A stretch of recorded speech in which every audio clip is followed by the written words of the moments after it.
കോട്ടയം ജില്ലയിലെ Ezhacheri Pandippara check dam. കൊല്ലപ്പള്ളിയിൽ നിന്നും അന്ത്യാളം ഭാഗത്തേക്ക് ഏകദേശം 1.5 കിലോമീറ്റർ സഞ്ചരിക്കുമ്പോൾ ഏഴാച്ചേരി പാണ്ടിപ്പാറ ചെക്ക് ഡാം കാണാം. ചെക്ക് ഡാമിന് കുറുകെ നമുക്ക് നടന്നു പോകാൻ സാധിക്കും. സൂക്ഷിച്ചു പോകണം.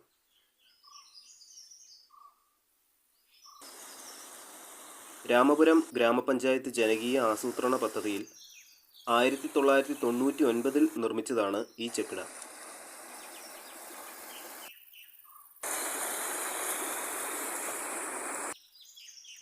പുഴയുടെ നല്ല ഒരു വ്യൂ കാണാം.